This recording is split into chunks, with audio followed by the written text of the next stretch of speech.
panis yung 6 na oras na rumoronda sa inyo. Sa akin 10 hours walang babaan mga lodi. Walang babaan ng 10 hours. Ayan oh. 10 hours walang babaan mga lodi. Nasa bubong lang sila ng 10 hours pagkaronda. Ito yung kalapating ayaw mag-champion mga lodi. Panay second place lang o top 10 sa race. Napakaganda ng ano nito. Race record nitong ibon na to.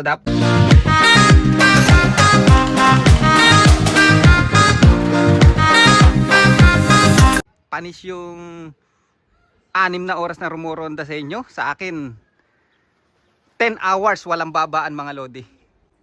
Tingnan nyo 10 hours yan walang babaan. Sana sila ngayon. Tingnan nyo nagparonda ako ng alas 7 ng umaga. Mamayang hapon pa babaan yan mga lodi. Sana nawala. Tingnan nyo ayun yun taas doon. Lilitaw dito yan, lilitaw dyan yan. Lilitaw. Wala na. Tingnan nyo galing no. Ayan, nakikita nyo ba tong ugat pack na to mga lodi?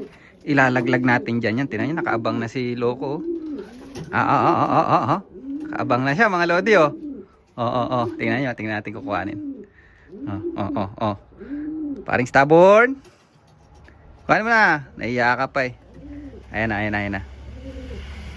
Ayaw niya, nahiya. Ilaglag natin dun. Ayun Utong-uto na naman si paring stubborn mga lodi Ayan, puro lang siya ganyan. Sana naman swertehin na tayo dito sa pinaris natin. Mag-itlog naman sana ng maayos. Ayan Ayan, tapos yung mili natin doon, meron na tayong mili doon. Sure ball na mga lodi. Kaya lang kakaiba yung pagkamili niya, maitim. Pero pag nag-molt yun, magbabago pa yun. Tapos dito, off color na naman mga lodi. Off color na naman. Ayan red checker tong isa. Mukhang red checker din tong isa. Itong isa is anak na itong yung dalawa na yan. Tapos tong isa, papakita ko sa inyo yung magulang niyan. Red checker. Hindi pa tayo nagkakayod mga lodi. Pagka kasi walang race, mga every other day lang ako nagkakayod sa dry naman Dry naman yung kanilang droppings mga lodi. Pero pagka race na mga lodi, mas malinis pa sa loob ng bahay namin niya. Kaya galit na galit sa atin si Sexy Tari. Ayan utong-uto na naman si Loco Sana naman maka-isang clutch tayo. Okay na ako. Happy na ako kay Stubborn para happy yung race pag may anak si Stubborn ang gagaling Pero meron na tayong mga anak nito, yung mga apo niya. Yan, apo tong isa. Yan, yung maitim yan tuka. Tapos yung anak nito na Mili, nitong dalawa na to. Mga lodi, naalala nyo pa ba yan? Ayan si Kim Cam natin mga loni. Si Kim Cam yan mga lodi. Lap champion natin sa club natin ng Young Bird season. Ayan Ayan. Tapos pinarish ko siya dito dun sa ito yung kalapating ayaw mag-champion mga lodi. Panay second place lang o top 10 sa race. Napakaganda ng nito. Race record nitong ibon na to. Kung di ko tinignan tong race record nito last time, malamang naipamigay ko na to kasi nung nakaraan, di ba nga nung kinuha ko to merong tama sa pakpak. And sobrang dami ng ibon ko at di pa nagkakasakit yung ibang breeder ko. Chinek ko nga yung race record nito kasi ayoko maglabas ng ibon. Pucha, buti na lang di ko siya naipamigay, kaya pasensya na muna dun sa mga dapat ipag-gift bird ko to, pero hindi ko na pinag-gift bird mga lodi. Inangking ko na lang. Ayan. So yung inakay na pinayaya kong isa doon, nakatabi yung dalawang inakay, yung isa doon, anak na itong dalawa. First clutch nila, isa lang yung nabuhay. Pero ngayon meron uli silang itlog. Ayan mga lodi. Ayan, mapipisa na rin to. Ayan, sana off color uli ang labas. Natutuwa ako. Medyo maalat tayo honestly sa pag-race ko dito sa New Zealand. Maalat ako sa red checker. Di ako makapagpauwi sa malayo. Nahirapan ako.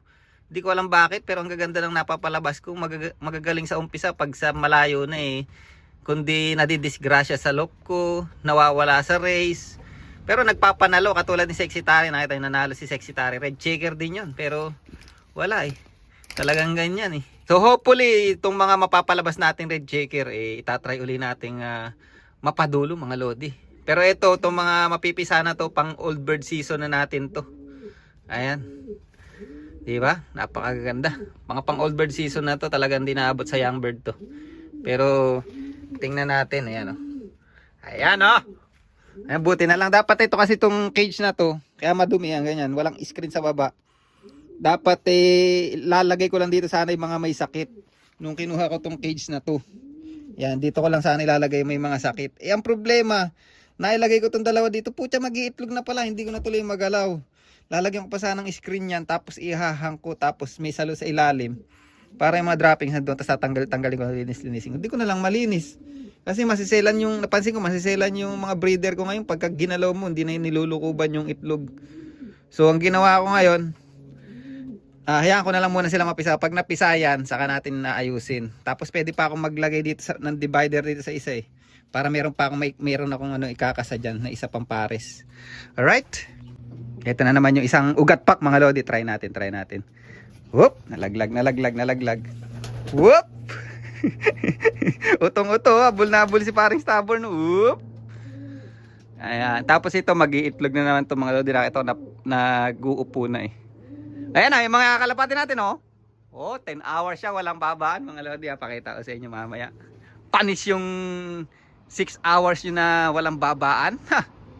Panis sa ibon ko yan, tingnan nyo ha. Ayan, tapos doon malapit na rin mapisa doon yung tatay ni stubborn saka yung bloodline ng yun yung 1,200 km. Putya, sana naman makapag tayo. Alam niyo talaga kasi goal ko talaga mag-champion tayo sa buong federation dito sa New Zealand, sa Auckland, New Zealand ng 1,200 km. Yan talaga yung goal ko kasi wala pang Pilipinong naguguhit na pangalan dun sa trophy na yun. Sana isa tayo and good luck din sa sa mga Pilipinong kakumpit natin dyan sa race na yun.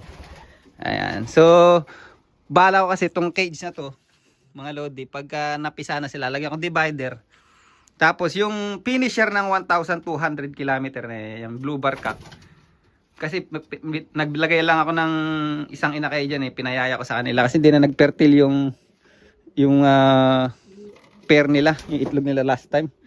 So pag malaki na inakay niyan, babaklasin ko ngayon yung inakay nila. Ay, nilakay yung pares na yun, babaklasin ko, kuhanin ko yung cock, ipapares ko siya ngayon dito mga lodi. Ayan. Ayan, yung pied na hen na yan. Kasi napansin ko, ang gandang mag-anak na itong pied na to mga lodi. Orange eye pa siya. O yellow eye mga lodi. Ayan, yellow eye. Tapos pearl eye yung cock. Naku, ang lalaki mag-anak Ganyan yung gusto ko sa long distance, malalaki. Malaki yung katawan na tuto namin. Hindi naman yung malaki. Yung tama lang. Ayan mga lodi, di ba sabi ko sa inyo yung mga ibon natin walang babaan ng 10 hours. Ayan 10 hours walang babaan mga lodi. Nasa bubong lang sila ng 10 hours pagkaronda. Hindi sila pumapasok sa loob. Ayan di ba? Wala naman sinabing 10 hours. Wala naman ako sinabing 10 hours na rumuronda. Sabi ko 10 hours na walang babaan. Ayan Ayan mga lodi, nakatambay. Nakita niyo yung mga ulo niyan sa alulod. Ayan. Yan, ganyan sila maghapon, lilipad, tapos bababa na naman sa bubong, lilipad, bababa sa bubong. Mamaya pa baba niyan mga lodi, pagka oras na ng kainan. At titigas pa ng ulo, di ba? Yan, kasi alam niyo gagawin natin diyan. Hinahayaan ko lang sila mga lodi kasi mga bata pa to Mga late breed to, hindi ko mapuwersa ngayon na gugutumin. Ayun lang na may sikreto diyan para mabilis pumasok yung ibon Ang gagawin mo, gugutuin mo sila. Dapat yung pakain mo sa kanila araw-araw tama lang mga lodi. Tapos ngayon pag nag-toss ka, papasok agad dyan. Kada toss mo maglalagay ka ng pagkain sa loob ng loop para pagka umuwi sila, alam nila na mayroong pagkain sa loob ng loop, papasok agad sila. Kung naalala nyo dati, talaga yung parang vacuum na trapping natin. Ako, kaya ko ibalik yan. Pero ngayon, hinahayaan ko lang silang mag-molt para maganda yung tubo nila o tubo ng balahibo nila o hinahayaan kong maglugon. Pag nangyari na yung lugon nila mga lodi, saka natin na gagawin yung vacuum trapping na yan. Hayaan lang natin sila ngayon para maganda yung tubo ng balahibo.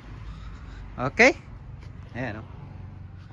Masipag magsubo tong pied na to mga lodi, ano? Tibay.